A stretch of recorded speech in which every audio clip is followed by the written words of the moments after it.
lounge where I'm sharing my love for reading at my own pace. Welcome if you are new here, and thank you so much for returning. If you are a returning viewer or subscriber, if you are new here and you're interested in all bookish content, I do suggest that you go ahead and subscribe to my channel down below. I would love to have you here. I always look forward to interacting with you guys' comments. So let's go ahead and get into this very short video. It's going to be a very short video. I'm going to be doing another bookish musings, reflecting over the books that I read, and I'll go ahead and get started. And so the first book, this is Francine's Spectacular Crash and Burn by Renee Swindle. I read this in July, and I saw two people talking about this book. I saw Shar talk about this book, and then I saw Desmond talk about this book, and both of them seem to like this book. And let me tell you what this book is about. So in my own words, this book is about a 20-something, I'm thinking, but I don't think she ever said her age, maybe late 20s, early 30s or something like that, young woman who loses her mother one random day, unexpected. So when she loses her mother, she tries to sort her life out because she's been her mother's caregiver all these years, and she really does not know what comes next for her, what to do. She's depressed. She's got these family members in the background, you know, those family members who you can't ever do anything right. What are you doing with your life type thing? Always have something to say about your business. She goes up and down, up and down. Her emotions are up and down after the loss of her mother. And she makes some bad decisions, y'all. Now, I listened to this primarily on audio. And y'all, you have to listen to this on audio, okay? You have to try to get this book on audio and listen to it, especially the first half of it when her mother is alive, because the banter back and forth, the banter is absolutely so hilarious. I love the work that the narrator did. She did an awesome job. It's almost like listening to your best friend call you on the phone and tell you about, girl, can you believe what Aunt Leanne did today? You know, it was like listening to someone on the phone, like your bestie on the phone, going through her ups and downs, trials of life, trying to inject yourself in, trying to stop her from carry out or going through with this bad decision. Also, Francine meets this kid named Davy in the midst of figuring what she's going to do with her life. Okay, one random day, coming to his rescue from some bullies, she meets him, and they have this special relationship. Now, Davy is on the spectrum. So this book, I like the fact that it does have autism representation. Davy is a bit annoying, okay? He is a bit annoying. You'll have to read the book to find out what I'm talking about. Surprisingly, this was a really good book. I was taking a chance on it because I didn't, the title, Francine's Crash and Burn, and then you see this girl on the front cover just going crazy. She does really go up and down, spiral out of control, that ends in some crazy decisions, but she finally, gets some sense, okay, into her brain, okay, and makes the right decision, and good things come out of all the things that she has been through, even like out of the death, which is, tragic, of her mom. I would say the lesson that I got from this wild ride is that sometimes when out of a tragic thing that happens, or sometimes a tragic thing has to happen to move yourself out of your own way so you can find yourself, so you can do what needs to be done. And, I've had that happen in my life, so I could definitely relate to this book in that way. So that's the lesson that I would say is in this. Out of tragic comes hope, it comes promise, and maybe a few little things, good things that you did not expect.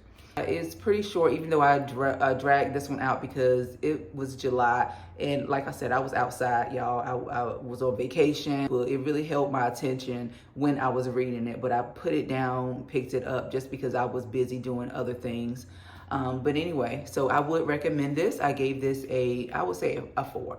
A 4. This was a good book. I enjoyed the first half of the book more than I did the later half of the book because of the crazy decisions that she was making that was frustrating me while she was continuing to do this. But by the end of the book, it all works itself out, and it was a really good ending. I do recommend that you read this. It's a good for a palate cleanser, okay? Palate cleanser, or if you don't want to read anything light, you want to read something slightly messy, okay, fun.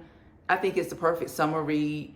Put this on your list if you're in a book slump. Go ahead and pick this up if you are down and out with reading. All right? All right.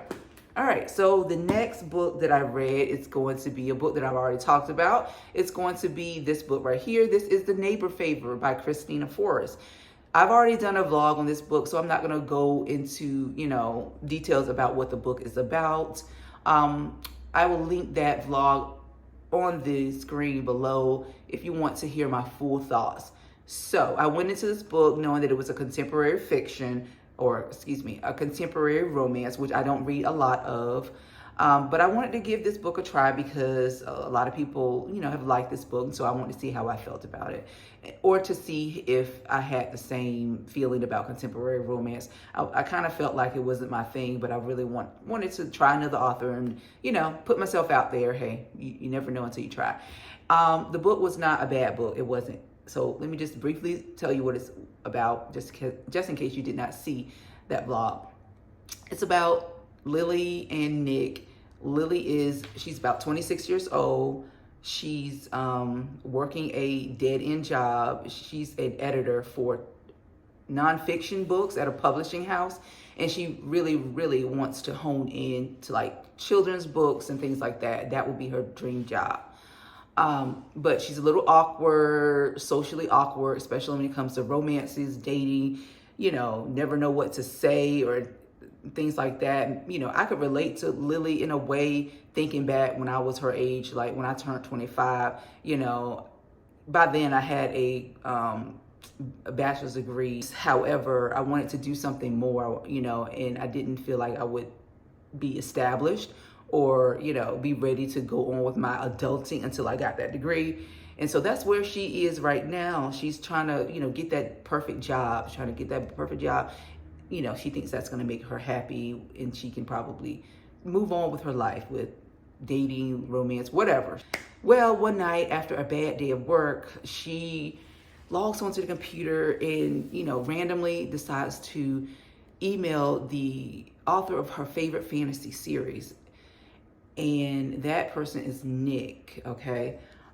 So they have this email correspondence going back and forth for about 8 or 9 months. He decides he doesn't want to do this anymore, and he decides to ghost her, after 8 or 9 months corresponding with her back and forth. To me, it was more of a friendly thing. I didn't see any like romance, maybe budding of something, but it was pretty friendly to me, the email going back and forth.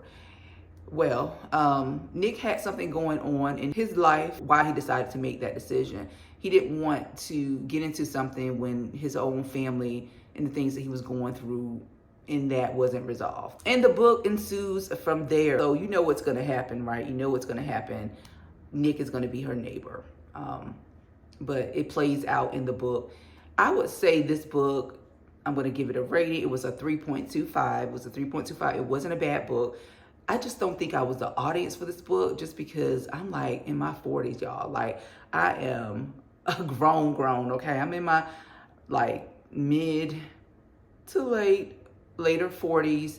And, I just didn't find the book very interesting. It wasn't any real depth, a little bit touching the surface, but it wasn't, a book that I really wanted to spend that much time reading. I don't regret reading the book, but I didn't need a palate cleanser at that time. I really wanted to, get into a romance story, really be enthralled in a book. And this book just was not that. And I considered it a mid book, So it's not a bad book. I would say pick this book up if you like contemporary romances, if you like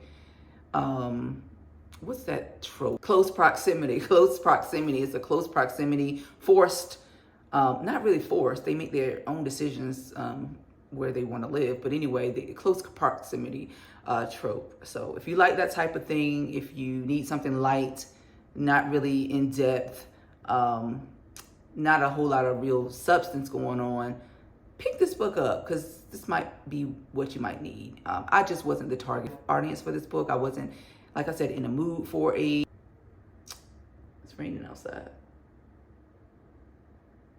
I wasn't in the mood for a palate cleanser or anything light. I really wanted to get into something with substance. But anyway, those are the only two books that I read recently. I know. It seems like I would have read something more, but really, I don't think so. I really don't think so.